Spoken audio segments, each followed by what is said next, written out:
Assalamualaikum warahmatullahi wabarakatuh. Kami dari kelompok 5 yang beranggotakan Muhammad Irsyaduddin An-Nafis, Muhammad Yafi Multazam, Nabila Zauratul Hanifah, dan Nabila Khodrun Nada, yang akan menjelaskan tentang materi yang berjudul Masa Pembaharuan Pendidikan Islam. Oke, yang pertama poin A yaitu pengertian pembaharuan pendidikan Islam, yaitu suatu proses perubahan cara pandang intelektualisme dalam mengambil manfaat keilmuan baru untuk mengambil fungsi pendidikan sebagai pembangunan umat. Pembaharuan pendidikan Islam yang dimaksud yaitu modernisasi pendidikan Islam yang terjadi akibat pertemuan Islam dengan Barat dan sebagai tuntutan kebutuhan dunia pendidikan Islam saat ini. Pembaruan pendidikan Islam pada esensinya adalah pembaruan pemikiran dan perspektif intelektual, khususnya melalui penerjemahan literatur Eropa yang pada esensi ke dalam bahasa Arab, atau melalui pengiriman sejumlah duta dan mahasiswa yang ditugaskan mengenai pendidikan Eropa yang merupakan salah satu rahasia keunggulan mereka. Oke. Yang poin selanjutnya akan dilanjutkan oleh teman saya. Baik, yang selanjutnya adalah latar belakang pembaharuan pendidikan Islam.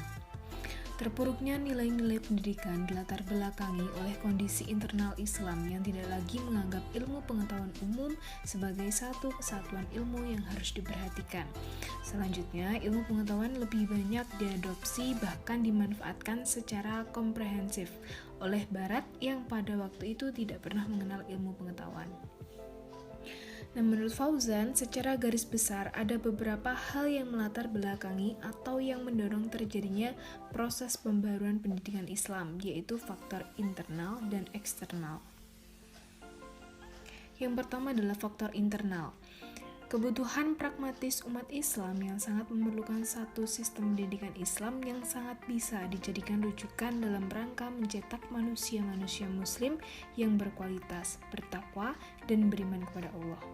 Yang kedua, faktor eksternal. Membangkitkan ideologi umat Islam tentang pentingnya belajar dan mengembangkan ilmu pengetahuan. Mengintegrasikan ilmu atau antara ilmu agama dan ilmu umum ke dalam pendidikan tinggi Islam di Indonesia untuk kemaslahatan umat manusia. Baik, selanjutnya yaitu kontribusi pembaharuan kebangkitan intelektual di Eropa. Kebangkitan intelektual di Eropa mampu memberikan kontribusi untuk kemajuan Eropa. Semangat rasionalisme membuat negara-negara Eropa menjadi kuat baik dalam banyak hal, termasuk militer, ekonomi, maupun ilmu pengetahuan dan teknologi. Seketika itu, keadaan menjadi berbalik. Jika sebelumnya Islam memiliki kekuatan yang besar baik politik, ekonomi, maupun ilmu pengetahuan, sehingga dapat mengalahkan dan menguasai beberapa wilayah Eropa, maka sekarang Eropa yang maju, sedangkan Islam tidak lagi memiliki kekuatan yang dapat dibanggakan. Ini saya akan menjelaskan tentang tujuan pembaruan pendidikan Islam.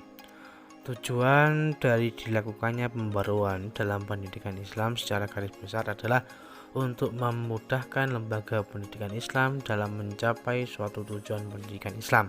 Sedangkan pendidikan Islam itu sendiri menurut Muhammad Fadil Al-Jamali memiliki tujuan menanamkan kesadaran dalam diri manusia terhadap dirinya sendiri selaku hamba Allah Subhanahu wa taala, dan kesadaran selaku anggota masyarakat yang harus memiliki rasa tanggung jawab sosial terhadap pembinaan masyarakatnya, serta menanamkan kemampuan manusia untuk mengelola memanfaatkan alam sekitar ciptaan Allah Subhanahu wa taala bagi kepentingan kesejahteraan manusia dan kegiatan ibadahnya kepada Sang Khalik pencipta alam semesta. Mungkin itu yang dapat kami sampaikan. Semoga apa yang kami sampaikan menjadikan suatu hal yang manfaat, khususnya untuk anak-anak kelas PAI dan umumnya untuk orang lain. Kurang lebihnya mohon maaf. Wassalamualaikum warahmatullahi wabarakatuh.